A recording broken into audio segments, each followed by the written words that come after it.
नमस्कार दोस्तों, मैं राजधानी कोचिंग सेंटर से शैलेंद्र। आज मैं आपसे बात करूंगा बीपीएससी के सूक्ति आधारित निबंध पर। सूक्तियों पर आधारित जो निबंध लेखन होता है वह हम किस तरह से करते हैं, उसको किस तरह से हम एक आकार दे सकते हैं, इसी विषय पर आज मैं कोशिश करूंगा कि आपको सहूलियत हो समझने में। सबसे पहले है सूक्ति। ये ऐसा है सु जोर उक्ति।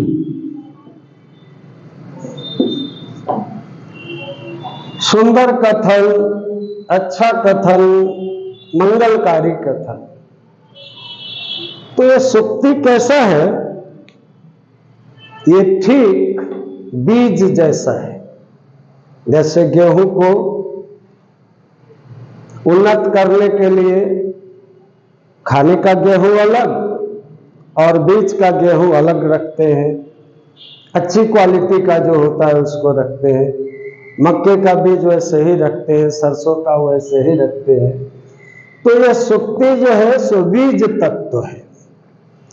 अब जैसे बीज अंकुरित होता है, उसमें तने आते हैं, फिर उसमें पल्लवन होता है, फिर उसमें पुष्प लगते हैं, फिर प्रक्रिया में वो बीज बनता है।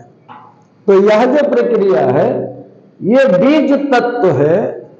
पहली बात तो यह होती है कि इसके अर्थ को हम समझें। अर्थ को समझ के इसी को विस्तार देना, इसका पल्लवन करना, इसमें फूल पत्ती लगाना, इसको श्रेष्ठ करना, डेकोरेटेड करना, इसके भीतर छिपे हुए अर्थ को खोजना और खोलना, यही सूक्ति आधारित निबंध है। तो कैसे हम इसको लिख सकते हैं?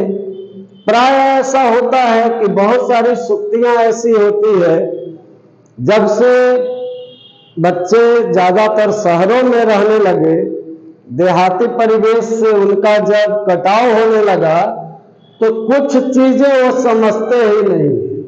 जैसे मूस मोटई है कि लोढ़ा हुई, चाहे अगला खेती आगे आगे पछला खेती भागे भागे, अथवा नाच न जाने आंगन टेढ़, अथवा पानी में मछली नौनो कुटिया बखरा। तो अब पानी में मछली, तो मछली शब्द का मछली है, और नौ तो 9 + 9। अब बखरा मतलब हिस्सा, बांटना। तो किस तरह से हम किसी निबंध को कैसे समझेंगे और कैसे उसको विस्तृत करेंगे, ये बात, बुनियादी बातें हमें समझ में आनी चाहिए। सपोज अब ये पहला जो है, कुछ मैंने यहां सूक्तियां लिख रखी है। ऐसी अनेक सूक्तियां होती है, या तो सूक्ति होती है या लोकोक्ति होती है। सूक्ति जो है वो महात्माओं के, बड़े लोगों के कथन होते हैं, अनुभवी लोगों के कथन होते हैं। और लोकोक्ति जो होती है वो श्रमिक समाज में विकसित होता है। आप इस भ्रम में नहीं रहेंगे कि लोकोक्ति और मुहावरा कोई विद्वान, कोई साहित्यकार बनाता है, ऐसा नहीं होता। ये लोकोक्ति और मुहावरे श्रमिक समाज में बनते हैं। सरल भाषा में कहें तो जो समाज जितना मेहनती होगा, जितना वो शारीरिक परिश्रम करेगा, उतने ही मुहावरे और उतने ही लोकोक्तियां उसकी भाषा में मिलेंगे।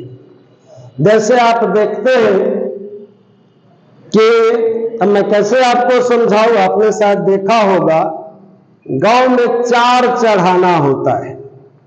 जैसे घर ईंटे का भी बना लिया या मिट्टी की भी दीवार बना ली, और ऊपर से, उसके ऊपर से ऐसे दोनों तरफ गिरा के एक बांस की टाट गिराते हैं, उस पर खपरा डालते हैं, तो सो कॉल्ड चार, क्षेत्रीय भाषा में उसको चार कहते हैं। तो चार चढ़ाने के लिए वो भारी होता है, तब 20-25 लोगों की जरूरत होती है, थोड़े मुस्तंद लोगों के। अब लोग कोशिश कर रहे हैं, वो नहीं चढ़ रहा है, तो एकाएक किसी के मुंह से निकल गया जोर लगा के हैसा, तो ये बात प्रचलित हो गई। तब लकड़ी उठाने में, कोई बड़ा भारी काम करने में ये प्रचलित हो जाएगा, जोर लगा के हैसा।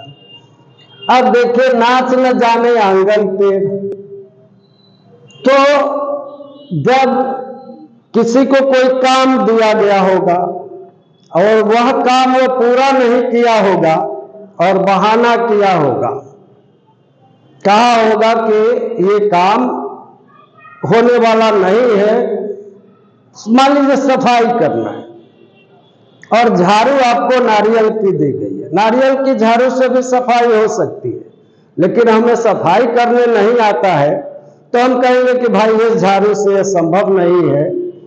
तो काम नहीं जानना, बहाना करना, ऐसा किसी ने किया होगा, तो किसी के मुंह से अचानक निकला होगा नाच न जाने आंगन टेढ़। तो ये जो है, ये स्वतः स्फूर्त चीजें हैं, लोकोक्तियां और मुहावरे, तो उनको भी रखते हैं सुक्ति आधारित निबंध में और इनको भी रखते हैं। जैसे हो रहार बिरबान के होत चिकने पात, तो ये महात्माओं के कथन है। परमार्थ के कारण साधुन धरा शरीर, ये महात्मा कबीर का कथन है। तो या तो सुक्ति को हम आधार बनाकर लिखते हैं, सुक्ति आधारित निबंध, या उसमें लोकोक्ति, मुहावरे और गांव घर में प्रचलित इस तरह के फ्रेज डाले जाते हैं और उस पर निबंध किया जाता है।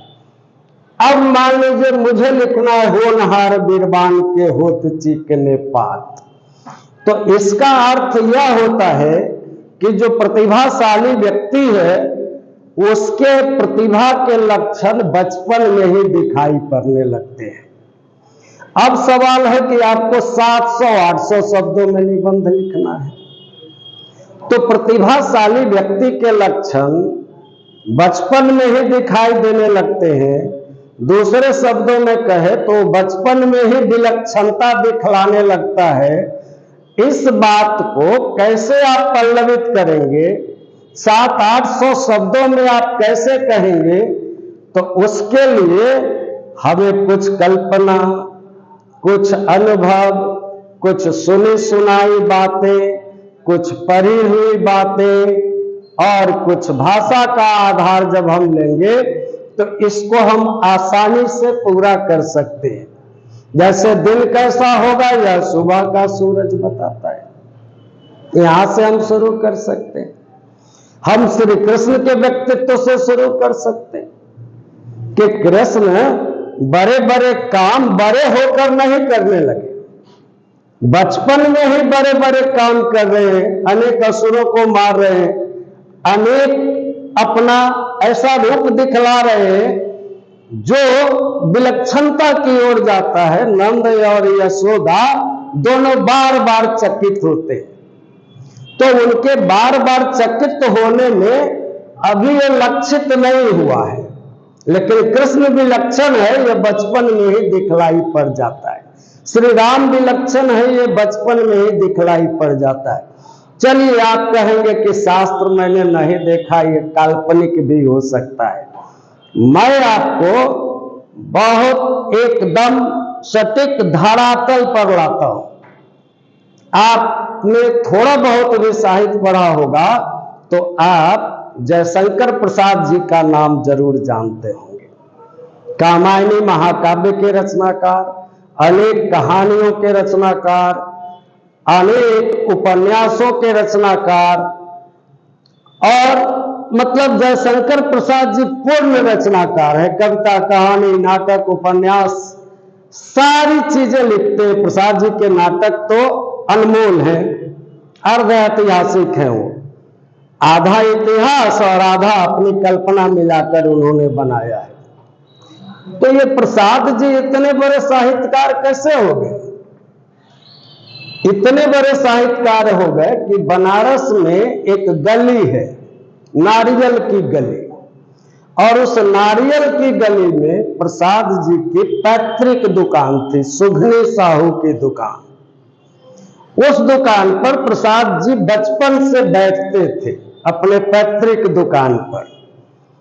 और किसी व्यक्ति को कोई सौदा बेचना हो तो तुकबंदी करके ब्रजभाषा में, हिंदी में नहीं, खरी बोली से ठीक पहले की भाषा में, हिंदी से ठीक पहले की भाषा में, अपभ्रंश से ठीक पहले की भाषा में, जो रीतिकाल की साहित्यिक भाषा थी, उस भाषा में तुकबंदी में सौदा देते थे, सामान देते थे।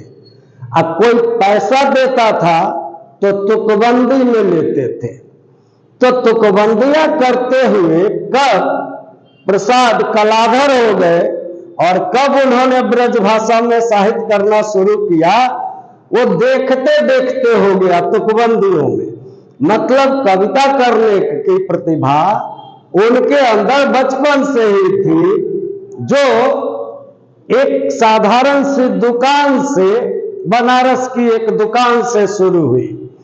और वही व्यक्ति यात्रा करते करते जब द्विवेदी काल आया तो उन्होंने ब्रज भाषा को छोड़ दिया, कलाधर नाम छोड़ दिया, अपने मूल नाम जयशंकर प्रसाद से आ गए और उन्होंने चंद्रगुप्त, स्कंदगुप्त, ध्रुव स्वामिनी आदि नाटकों की रचना की। कई कहानी संग्रह हैं उनके। और छायावाद की शुरुआत उन्हीं से होती है। छायावादी कविता के पुरोधा कहे जाते हैं प्रसाद जी, और कामायनी उसका शीर्ष है। तो एक प्रसाद को लेकर आप 3 स्टेंजा तक जा सकते हैं। आपकी कल्पना होगी तो और स्टेंजा भी ले जा सकते हैं। जैसे जो भी व्यक्तित्व है, अकबर को देखिए, कितने वर्ष में शासन संभाला था अकबर ने, आपको उत्तर मिलेगा। विलक्षणता जब भी होती है वो विशिष्ट होती है, और विलक्षणता विशिष्ट होती है और पहले से दिखती है। तो अब हम इस टॉपिक पर यदि हैं तो होनहार विद्वान के होत चिकने पार, मतलब प्रतिभाशाली व्यक्तित्व जो है वो बचपन में ही अपनी विलक्षणता प्रदर्शित करने लगता है। इसके लिए हम अपनी कल्पना से भी बहुत कुछ कर सकते हैं। प्रकृति को शामिल कर सकते हैं, सूर्य है, बादल है, दूज का चांद है, बहुत सारे हमारे आध्यात्मिक पुरुष हैं जिन्हें हम ईश्वर, गॉड, अल्लाह इत्यादि के नाम से जानते हैं।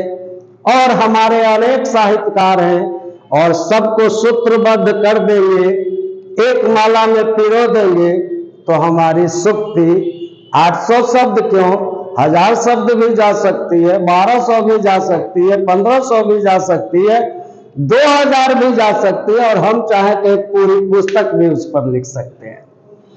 तो इसमें सबका सम्मिश्रण होता है। थोड़ी सी कल्पना मिलाना है,